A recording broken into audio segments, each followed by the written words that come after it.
What's up, family? Just another beautiful day, loving every minute of it. Just loving it. Today, the temperature supposed to be like what, 70 degrees today. Oh, it was a nice day above ground, but let me jump right into this one here. This one here, I keep telling people, man, find time for your good friends and family. Find time to call them and check on them and go and look for them. Don't procrastinate, because 2023, I lost 9 friends, including my mother. 9 friends, including my mother. Yeah, but this lady here, this video I'm going to put here, I do not own the copyright to the video. It's for awareness purposes only. She's lost friends over the years, and she keeps saying, she'll find time, and she'll go, we'll find time to hang out. Don't procrastinate, folks. Don't procrastinate. Find the time for family and friends, because we're losing them. I mean, we can go in and say that we don't die, we live on and on, but you miss the physicalness of the person. You miss the hugging, the talking, the laugh, the glass of wine, the cold beer. Speaking about cold beer, you see Bill Gates gets buy over Heineken. He put $1 million into Heineken beer. Michelob, about 4 different kinds of beer he put money into. So if he wanted to destroy or to eliminate people off the planet, like he said, you want to do that, and then he can buy over the beer company. Now be careful of the beer that you are drinking, because he just put $1 billion into 4 different beer companies. So if you can do that with a food system, you never know what you can do with the beer. Anyway, this video here, folks, is just for just send love, man. Just be love on the kind and find time for good friends and family, folks. Until then, folks, I love you guys, man. I'm always loving. Just love you guys. Just send love, peace, joy, happiness, content, and gratitude, man. Until then, I'm out of here, man. Peace out. One love. I have lost on time 4 times in the last 7 years. And there comes a time, my friends, when you either make the time or you'll lose it altogether. 7 years ago, a friend of mine called Catherine, who we did everything together with, kept telling me about the fact that we just don't make time to talk about the things that matter to us. We had time for the media schedules and for the client briefs. We had time for the work that needed to be done. We always met for that. And at the end of those meetings, she would say, we have to do our lunch. We've got to do that coffee. And I'd say yes. Then one day, she called and she said, listen, I'm going to hospital for 3 days. When I come out, I'll be recovering at my mother's house. So you come and see me. Let's do this. I opened my calendar and I put her in. Catherine went to hospital. She had surgery. She woke up. 12 hours later, she slipped into a coma. And in the 3 days before they switched off the life support machine, nobody would let me see her. Not at the advertising agency where she worked, and not at Radio Africa. They knew I couldn't handle it. Then one morning, her brother called me at about 6:15 and said, she's gone. I ran out of time. I was supposed to see her. We talked about it. I put it in the calendar. But somehow there's always time for everything else but the catch-up. There comes a time when if you don't make the time, you run out of time. 3 years ago this September,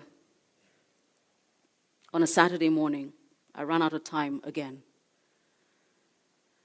Regina and I have always been thick as thieves. I still don't know how to talk about my sister in the past tense. I will learn.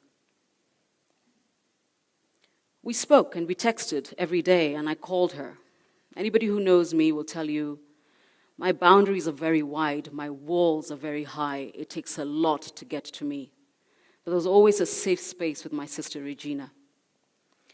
So we would do this thing we call the giggly lunches, where we would start lunch at 12:30, 3 glasses of wine, both of us. And then at about 5:36, when the dinner crowd started walking into the same restaurant we'd had lunch, would leave. That's how long we'd chat for. And she and I kept saying, we've got to do one of those. So the WhatsApp messages would happen every day, the SMSs, the phone calls, and she sees something. And the beautiful thing about having a sister, and especially a sister like mine, is that there's no judgment. She told me what she was going through. I tell her what I'm going through. We laugh, we gossip about everybody we know, and then we drink more wine. And it was always clear that when we did do the lunch, it would have to be Saturday. On the Saturday morning, I got the call that Regina was gone. I ran out of time again. Earlier this year, I ran out of time twice. Everybody knows about Janet Kanini Kua. What they don't know is Janet was family. Her father was our family doctor forever and a day. And initially when Janet was going through her issues, she'd call me. She'd say, so was it a blood clot for Regina? I'm going to have that checked. Was it this? I'm having that checked. I'm going to this, I'm going to that. And at some point, she disappeared. And I probably found out about her cancer 24 hours before you all did. But she's a fighter. We Valley Road girls are built like that. So I always knew she was going to pull through. And she pulled through, and we had a cup of coffee, and we talked, and she said, you know, the things we need to talk about, misdiagnosis, the issues we have, cancer, and also medical insurance that doesn't actually pull its weight in this country. But she'd just come home. And I told her, you go do you. You got a husband you need to love again, kids you need to know, and God knows everybody wants to talk to you in media. So we spoke, and we texted, and she called. The last time I saw her is when she was flaunting her new look, where she had cut off the hair, gotten rid of the wig. She was done with that nonsense. But the deal was we would sit down and talk. In April, I ran out of time again. We lost Kanini. And 2 weeks later, I ran out of time with Githai. Githai is a kind of friend everybody needs to have because he would, from nowhere, send an email in beautiful English and say, Miss Mutoko, when can I have the pleasure of your company? And I would tell him, Githai, not today, how about next week? And yes, he would rally everybody around and we would all go to lunch and have a laugh. But often he would say, but I need my time with you. Just you and me. So when do we do a drink? When do we do lunch? I can do breakfast. And I always said, come on, Githai, you know how busy I am, but you know I'm going to find the time. And I canceled twice on Githai. In April, just as I was getting used to the idea of Kanini going, I ran out of time. Githai went. Why am I telling you this? Because you do this thing, whether you're in Nairobi, in New York, in Barcelona.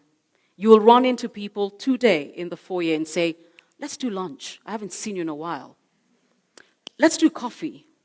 Are you free next week? And you'll say, yes. But the day will come, and you won't make it happen. I would give anything to have my lunch date with Catherine. I ran out of time. I would give anything for that call on that Saturday morning on the 13th of September to have my giggly lunch date with Regina. I ran out of time. I would give anything to be able to sit down with Kanini and find out what it is she needed me to say, because she kept reminding me, your YouTube channel can do this for me. I ran out of time. I'll do anything to have Githai laugh at some of the things he believes that we all take too seriously, because he just didn't sweat it. I ran out of time. You see, my friends, there comes a time when if you don't make the time, you will run out of time. So I've become clearer about saying, let's meet. I will not say it if I do not mean it. And if I do make the date with you, I will keep it. But it's also made my circle of those who matter smaller and tighter. Because the last thing I want to do is run out of time one more time. There comes a time when if you do not make the time, you run out of time. I ran out of time 4 times. 1 time too many. Don't let it happen to you. Thank you.